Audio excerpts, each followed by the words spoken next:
Hello dear students, welcome to all of you in my YouTube channel Sai Baba classes.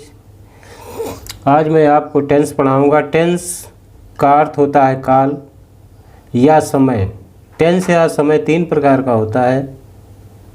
Present tense जिसे वर्तमान काल कहते हैं, पास्ट टेंस जिसे भूतकाल कहते हैं, फ्यूचर टेंस जिसे भविष्य काल कहते हैं।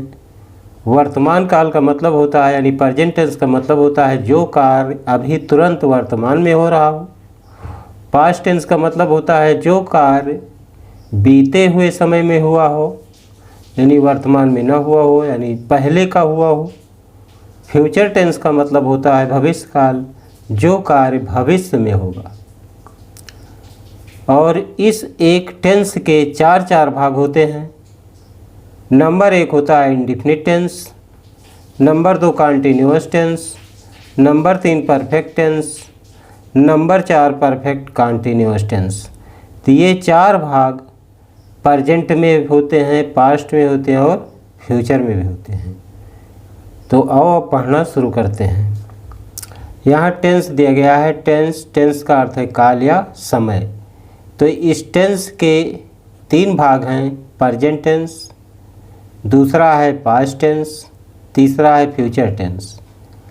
प्रेजेंट टेंस का मतलब होता है, प्रेजेंट मतलब वर्तमान, टेंस का मतलब काल।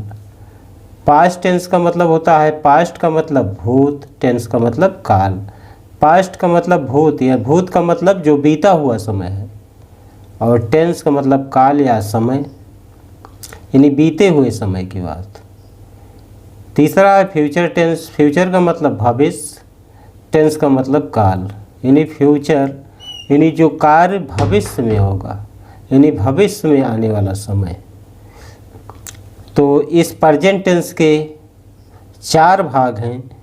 प्रेजेंट इंडेफिनिट टेंस, नंबर 2 है प्रेजेंट कंटीन्यूअस टेंस, नंबर 3 है प्रेजेंट परफेक्ट टेंस और नंबर 4 है प्रेजेंट परफेक्ट कंटीन्यूअस टेंस। इसी तरह से पास्ट टेंस के भी चार भाग हैं। Past indefinite tense, past continuous tense, past perfect tense, past perfect continuous tense. और इसी प्रकार से फ्यूचर टेंस के भी चार भाग हैं। Future indefinite tense, future continuous tense, future perfect tense, future perfect continuous tense. कुल मिलाकर के 12 टेंस हो गए। तो इन सब में याद करने में आसानी है। आपको अगर प्रेजेंट, पास्ट, फ्यूचर याद है तो प्रेजेंट के साथ इंडेफिनिट टेंस यहाँ जोड़े हो, वही पास्ट के साथ भी इंडेफिनिट टेंस जुड़ा है, फ्यूचर के साथ भी इंडेफिनिट टेंस जुड़ा है यानी सब में इंडेफिनिट जुड़ा है। तो प्रेजेंट, पास्ट, फ्यूचर और सब के साथ इंडेफिनिट जुड़ गया। फिर इसी तरह प्रेजेंट के साथ कंटीन्यूअस टेंस जुड़ा है, पास्ट के साथ भी कंटीन्यूअस टेंस, फ्यूचर के साथ भी कंटीन्यूअस टेंस। तीसरा है प्रेजेंट के साथ परफेक्ट टेंस, पास्ट के साथ भी परफेक्ट टेंस, फ्यूचर के साथ परफेक्ट टेंस। चौथा है present perfect tense, past perfect tense नहीं और फ्यूचर परफेक्ट टेंस।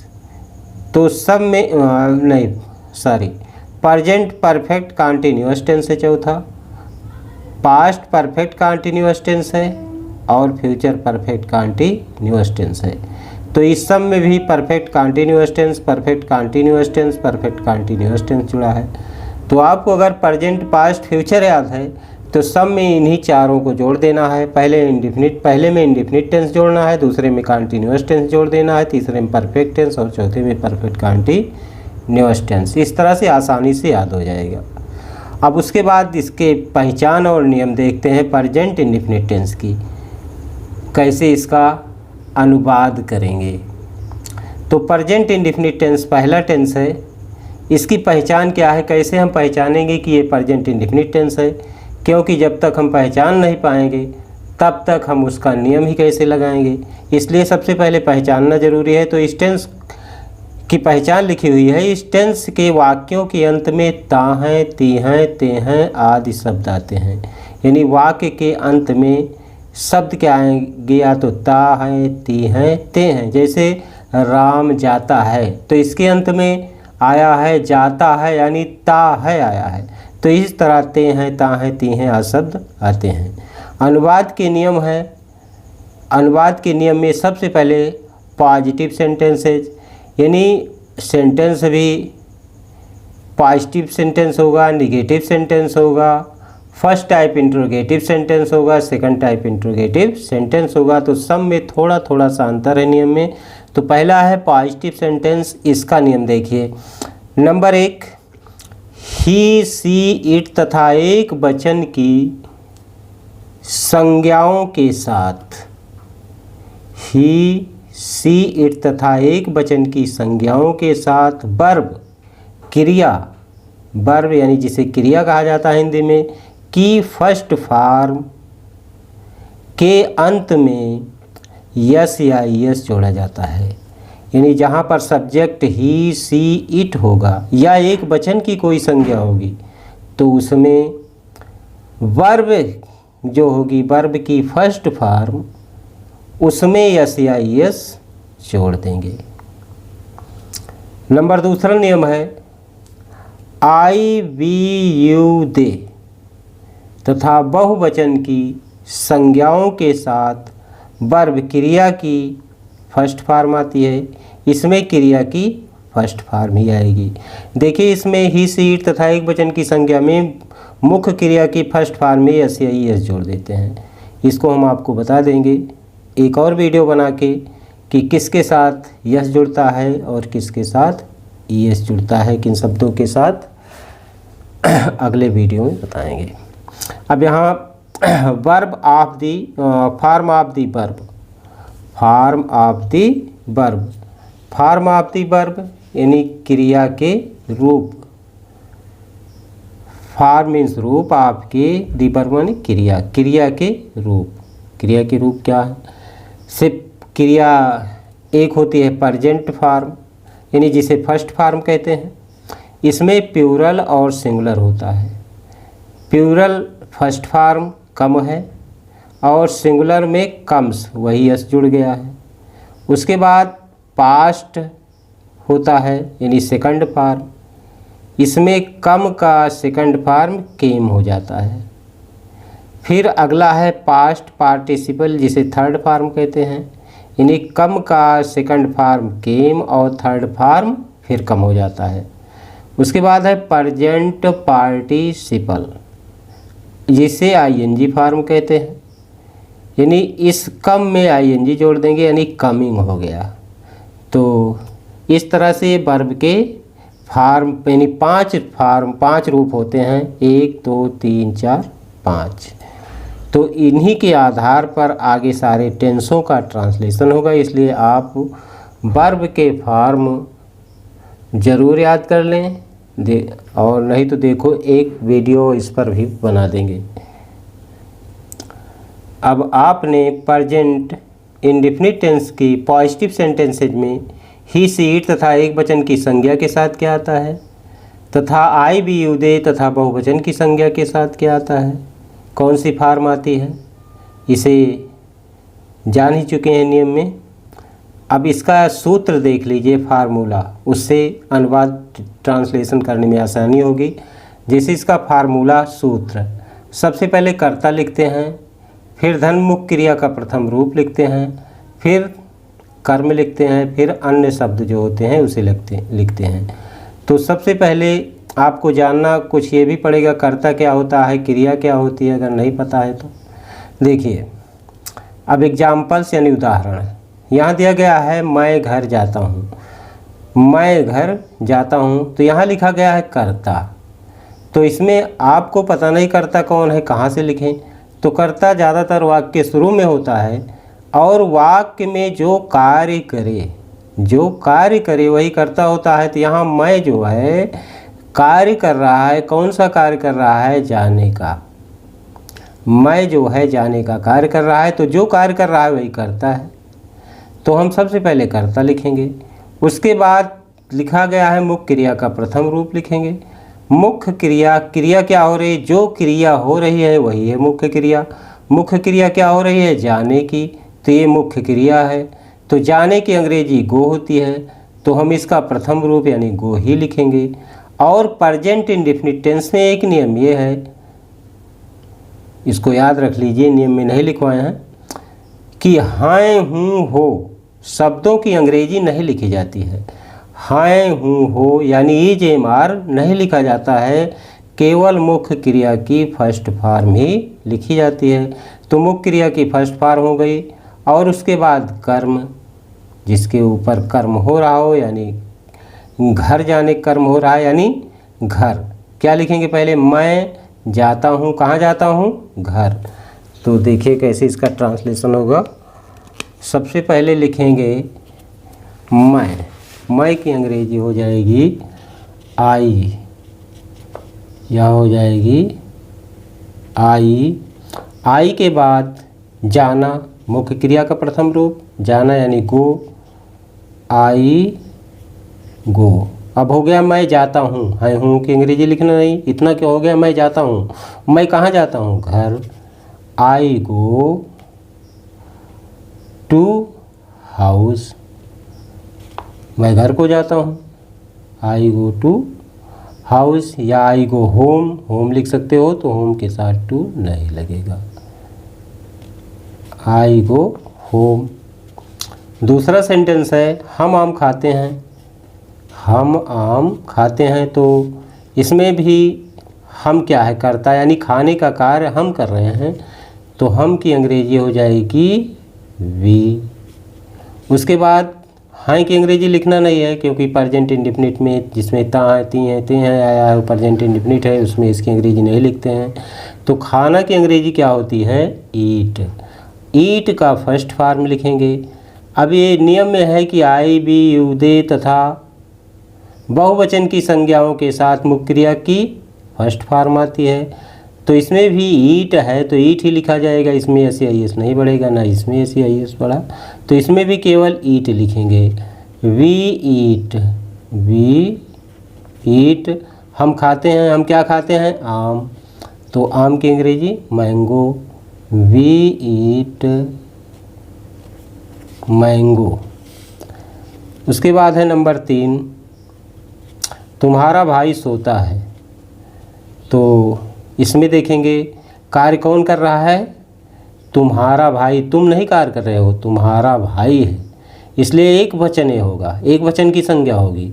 तो तुम्हारा भाई पूरा सब्जेक्ट है, तुम्हारा नहीं है, तुम्हारा सोता है कोई शब्द नहीं बना, यानी तुम्हारा भाई पूरा सब्जेक्ट है, ये पूरा सब्जेक्ट की जगह लिखा जाएगा। सोने का कार्य तुम्हारा भाई कर रहा है, तो क्या लिखेंगे, योर ब्रादर, तुम्हारा की अंग्रेजी योर, भाई की अंग्रेजी ब्रादर, योर ब्रादर। अब तुम्हारा भाई चूँकि एक वचन की संज्ञा है, इसलिए सोना की अंग्रेजी स्लीप वही फर्स्ट फॉर्म स्लीप लिख देंगे, योर ब्रादर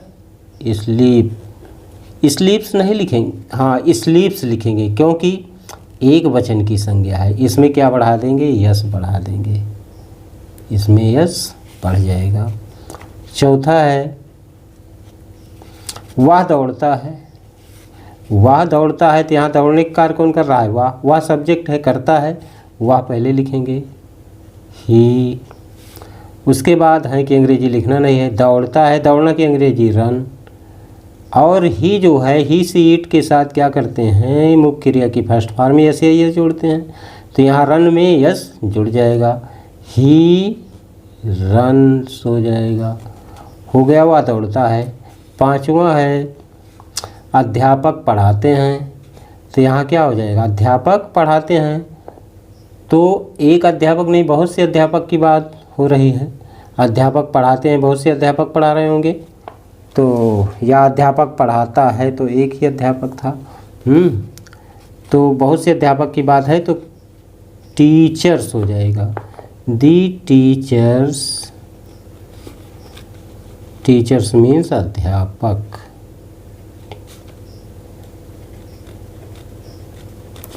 अध्यापक। उसके बाद है कि अंग्रेजी लिखना पढ़ाते हैं। पढ़ाना की अंग्रेजी होता है teach. Teachers, the teachers teach. तो इस तरह से और ढेर सारे सेंटेंस की आप अंग्रेजी बना सकते हैं इस नियम से। अगला है निगेटिव सेंटेंसेज। निगेटिव सेंटेंसेज को नकारात्मक वाक्य कहते हैं। जैसे जिन वाक्यों में नहीं आ जाता है वो नकारात्मक सेंटेंस यानी निगेटिव सेंटेंस हो जाता है। इसका नियम क्या है? निगेटिव सेंटेंसेज में ही सीट तथा एक वचन की संज्ञा के साथ डज नॉट लगाते हैं। डज नॉट लिख देते हैं या डोंट लिख देते हैं।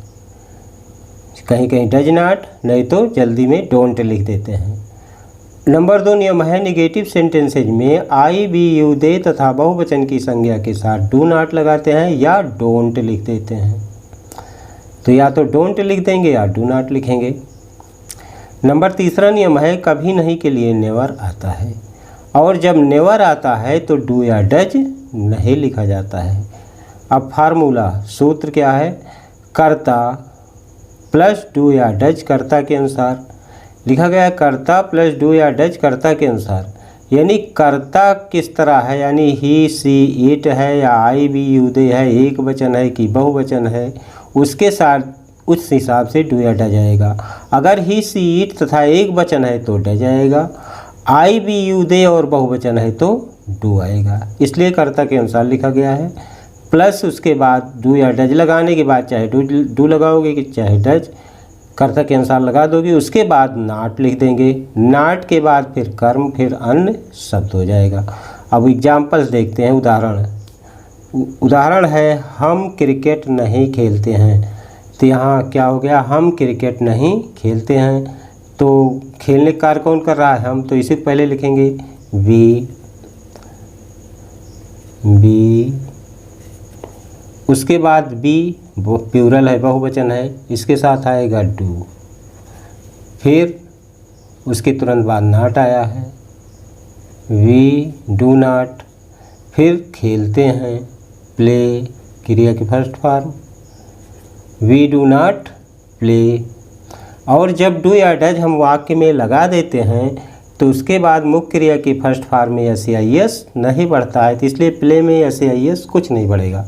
तो बी डी इसमें तो बढ़ना ही नहीं है, बहुवचन है, बी है, लेकिन एक वचन में भी अगर ही होता तो एस आई एस न बढ़ता।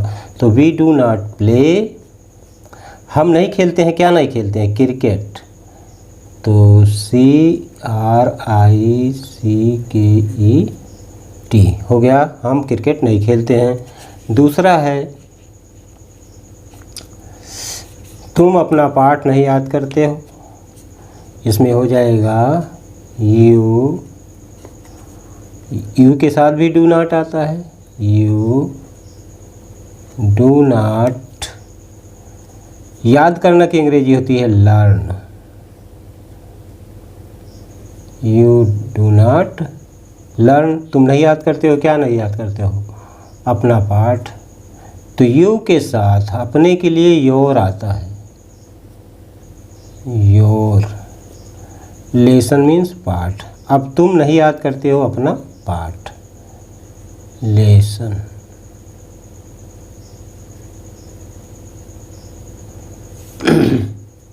तीसरा, वह अस्पताल नहीं जाते हैं। तो यहाँ हो जाएगा दे, वह की अंग्रेजी दे के साथ भी डू आता है, दे डू। और उसके बाद नॉट आ जाएगा, दे डू नॉट। अब उसके बाद क्या आएगा? वर्ब की फर्स्ट फॉर्म गो। अब वो नहीं जाते हैं। कहाँ नहीं जाते हैं? अस्पताल यानी हॉस्पिटल, हॉस्पिटल।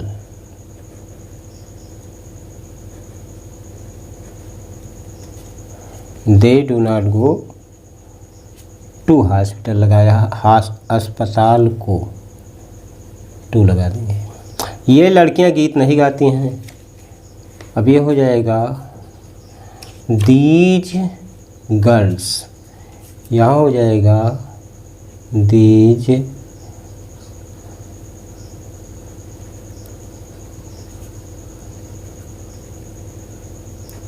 गर्ल्स, ये लड़कियाँ। अब ये लड़कियाँ, बहुत सी लड़कियाँ हैं तो इसमें भी डू ही आएगा। दीज गर्ल्स डू नॉट, गाती हैं, सिंग माने गाना, डू नॉट सिंग, क्या नहीं गाती हैं गीत, ए सॉन्ग, अ सॉन्ग। पांचवा सेंटेंस है, यहाँ लिख दे रहे हैं, 5 है, पिताजी कभी कॉफ़ी नहीं पीते हैं, तो यहाँ क्या हो जाएगा, दी फादर यानी पिताजी एक वचन है, तो यहाँ लिखेंगे दी फादर। अब इसमें कभी नहीं आया, कभी नहीं के लिए नेवर आता है, डू या डज नहीं आता है, तो नेवर लिख देंगे, दी फादर नेवर। अगर जहाँ नेवर आता है वहाँ मुख्य क्रिया की फर्स्ट फॉर्म में एस या यस जोड़ते हैं, तो यहाँ पीना जो है इसमें यस या यस जोड़ेंगे, ड्रिंक रहेगा, ड्रिंक माने पीना। टेक भी लिख सकते हो, लेते हैं या पीते हैं, तो टेक में यस जुड़ जाएगा या ड्रिंक में यस जुड़ जाएगा। द फादर नेवर टेक्स भी लिख सकते हो या ड्रिंक लिख सकते हो।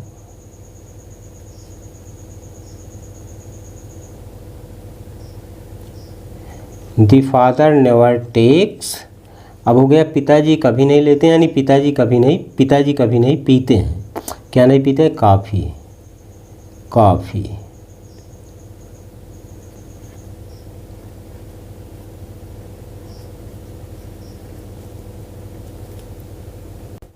अगला नियम है first type interrogative sentences. First type interrogative sentences में इस प्रकार देखिए, नियम 1 क्या है, इस प्रकार के वाक्य के शुरू में क्या शब्द आता है तथा क्या शब्द की अंग्रेजी नहीं लिखते हैं। फर्स्ट टाइप इंट्रोगेटिव सेंटेंसेज चाहे जिस टेंस में होगा, वाक्य क्या से ही शुरू होगा और उस शब्द की अंग्रेजी नहीं लिखेंगे। सबसे पहले हेल्पिंग वर्ब लिखते हैं और इस प्रेजेंट इंडेफिनिट टेंस में हेल्पिंग वर्ब डू या डज होता है, तो डू या डज को कर्ता यानी सब्जेक्ट के अनुसार ही लिख देते हैं। नंबर दूसरा नियम है कर्ता के अनुसार डू या डज को कर्ता से पहले लिखते हैं, डू या डज यही कर्ता से पहले लिख देंगे। इसका फार्मूला सूत्र क्या है, डू या डज प्लस कर्ता प्लस मुख्य क्रिया की फर्स्ट फॉर्म प्लस कर्म प्लस पूरक। अब इसके एग्जाम्पल्स देखिए, क्या तुम उसे पीटते हो। अब क्या आया है, इसकी अंग्रेजी लिखना नहीं है। कर्ता क्या है, तुम, तो तुम, यू, वी, दे और आई तथा बहुवचन की संज्ञा के साथ डू आता है, तो इसलिए यू के साथ क्या आएगा, डू आएगा। तो यहाँ सबसे पहले हम लिखेंगे डू। डू के बाद सब्जेक्ट लिखा हुआ है डू या डज, फिर सब्जेक्ट यानी कर्ता। कर्ता क्या है, तुम, तो यहाँ यू हो जाएगा, डू यू। अब उसके बाद मुख्य क्रिया की फर्स्ट फॉर्म, मुख्य क्रिया क्या हो रही है, पीटने की, यानी क्या तुम उसे पीटते हो। तो पीटना की अंग्रेजी क्या होती है, बीट, डू यू बीट। अब हो गया क्या तुम पीटते हो, किसे पीटते हो, उसे, him, do you beat him, और लास्ट में क्वेश्चन मार्क। इसी तरह से अगला है क्या वह गीत गाती है, तो यहाँ वह आया है, वह की अंग्रेजी होती है ही और सी। तो ही पुल्लिंग के लिए आता है और सी स्त्रीलिंग के लिए, यानी वह की अंग्रेजी यहाँ सी लिखा जाएगा क्योंकि लड़की है, स्त्रीलिंग है, इसलिए वह की अंग्रेजी सी होगी। तो ही, सी, इट और एक वचन की संज्ञाओं के साथ क्या आता है, डज आता है। तो यहाँ सी के साथ क्या आएगा, डज आएगा। तो हम उस डज को सबसे पहले लिखेंगे DOES, डज। डज के बाद फिर करता है, करता लिखेंगे वाह, वाह ही गाने कार्य कर रही है, यानी वाह की अंग्रेजी हो जाएगी सी। तो डज सी। उसके बाद क्या होगा, मुख्य क्रिया की फर्स्ट फॉर्म, क्रिया क्या हो रही है, गाने की, यानी सिंग। सिंग की फर्स्ट फॉर्म सिंग है। डज सी सिंग, क्या वह गाती है, क्या वह गाती है, क्या गाती है, गीत। गीत की अंग्रेजी सॉन्ग और क्वेश्चन मार्क। अगला है क्या लड़के कक्षा में शोर मचाते हैं। क्या की अंग्रेजी लिखना नहीं है, लड़के की अंग्रेजी लिखी जाती है, लेकिन क्या आ गया, तो लड़के बहुत से लड़के हैं, बहुवचन की संज्ञा है, इसके साथ डू आएगा, तो जो डू आएगा उसी को सबसे पहले लिखेंगे, यानी डू। अब उसके बाद सब्जेक्ट करता है, यानी जो कार्य करे, लड़के ही शोर मचाने कार्य कर रहे हैं, यही कार्य कर रहे हैं, तो लड़के की अंग्रेजी क्या होगी, बॉयज डू दी, बॉयज लिखिए, डू दी बॉयज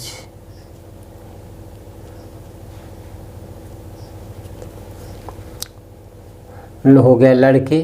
क्या लड़के क्या करते हैं, मुख्य क्रिया की फर्स्ट फॉर्म शोर मचाते हैं, तो मचाना की अंग्रेजी मेक, मेक हो जाएगा। डज दी बॉयज मेक, क्या मचाते हैं, शोर, आ नॉइज, नॉइज मीन्स शोर। कहाँ पर शोर मचाते हैं, इन दी क्लास, कक्षा में, इन दी क्लास। अगला सेंटेंस है क्या पिताजी स्नान करते हैं। तो यहाँ पिताजी भी एक वचन की संज्ञा है, इसके साथ डज आएगा, तो सबसे पहले डज लिखेंगे। डज के बाद पिताजी की अंग्रेजी father, the father, does the father. अब पिताजी क्या कर रहे हैं, कौन सा कार्य, स्नान करने का। स्नान करने की अंग्रेजी बेथ होती है, तो does the father Beth.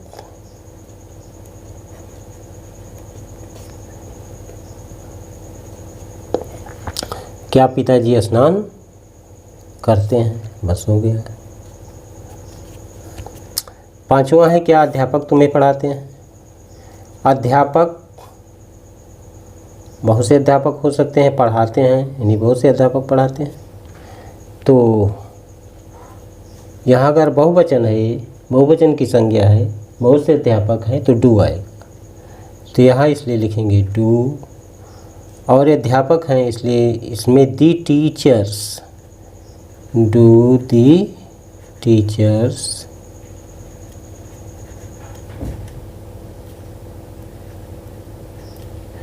Do the teachers पढ़ाते हैं, टीच।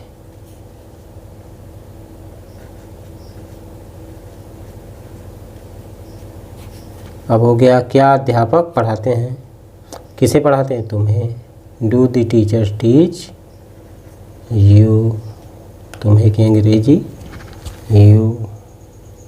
अगला है सेकंड टाइप इंट्रोगेटिव सेंटेंसेज। इस प्रकार के वाक्यों के बीच में प्रश्नवाचक शब्द क्यों, कब, कहाँ, कैसे आदि आता है। यानी इस प्रकार के जहाँ वाक्य होंगे उसके बीच में प्रश्नवाचक शब्द आएगा तथा अंग्रेजी अनुवाद करते समय इसकी अंग्रेजी सबसे पहले लिखते हैं। तो उन शब्दों की अंग्रेजी वाक्य में सबसे पहले अंग्रेजी का अनुवाद करते समय लिखते हैं। जैसे क्यों है तो इसकी अंग्रेजी व्हाई वाक्य में सबसे पहले, कब की अंग्रेजी व्हेन सबसे पहले, कहाँ की अंग्रेजी वेयर, इस तरह से जो भी शब्द होंगे उसकी अंग्रेजी सबसे पहले लिखेंगे। इसका फार्मूला सूत्र है प्रश्नवाचक शब्द। सबसे पहले प्रश्नवाचक शब्द क्यों, कब, कहाँ, कैसे, कौन। उसके बाद डू या डज कर्ता के अनुसार, कर्ता जिस तरह होगा, एक वचन का होगा या ही सी इट होगा तो डज, बहुवचन होगा या आई बी यू दे होगा तो डू, फिर प्लस कर्ता, फिर मुख्य क्रिया की फर्स्ट फॉर्म, वही जैसे गो, वेंट, गान, गोइंग है तो फर्स्ट फॉर्म क्या है, गो है, वो लिखेंगे, प्लस कर्म प्लस पूरक। इसका एग्जाम्पल्स देखिए, तुम अब क्या करते हो। पहला है तुम अब क्या करते हो। देखिए यह क्या शब्द आया है, वाक्य के बीच में आया है, तो अब इसकी अंग्रेजी लिखेंगे। अगर ये शुरू में आया होता तो इसकी अंग्रेजी न लिखते, सहायक क्रिया डू या डज लिखते, लेकिन बीच में आया है इसलिए इसकी अंग्रेजी सबसे पहले लिखेंगे। इसकी अंग्रेजी होगी व्हाट, और व्हाट के बाद हेल्पिंग वर्ब डू या डज। डू डज किसके अनुसार लिखेंगे? तुम के अनुसार। तुम की अंग्रेजी यू है तो यू के साथ डू आता है तो हम वही डू लिखेंगे, व्हाट डू। और उसके बाद सब्जेक्ट कर्ता, यानी जो कार्य करे, तुम ही कर रहा है कार्य तो you, what do you, what do you. फिर मुख्य क्रिया की फर्स्ट फॉर्म करना, करना की अंग्रेजी डू होती है तो ये फिर डू लिख देंगे, व्हाट डू यू डू। अब यहाँ हेल्पिंग वर्ब भी डू है और मुख्य क्रिया की फर्स्ट फॉर्म भी डू है, क्योंकि करना की अंग्रेजी डू होती है। तो व्हाट डू यू डू हो गया तुम क्या करते हो, कब, अब की अंग्रेजी now, what do you do now. दूसरा है वह कहाँ जाता है, तो कहाँ प्रश्न पूछ रहा है, जो प्रश्न पूछे वही प्रश्नवाचक शब्द है। इसकी अंग्रेजी सबसे पहले, और कहाँ की अंग्रेजी होती है व्हेयर, व्हेयर सबसे पहले लिखेंगे, व्हेयर। फिर वह आया है, वह की अंग्रेजी ही होता है तो ही, सी, इट तथा एक वचन के साथ डज आता है तो वह के लिए क्या आएगा, डज, व्हेयर डज। उसके बाद वह की अंग्रेजी करता है, ये यही जाने कार्य कर रहा है, ही लिखेंगे, व्हेयर डज ही। फिर मुख्य क्रिया की फर्स्ट फॉर्म यानी जाता है, गो,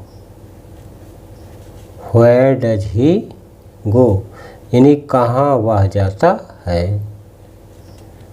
अगला है तुम्हें अब कौन बुलाता है, तुम्हें अब कौन बुलाता है। तो यहाँ तुम्हें यानी तुमको, देखिए यहाँ बुलाने का कार्य कौन कर रहा है ये देखेंगे।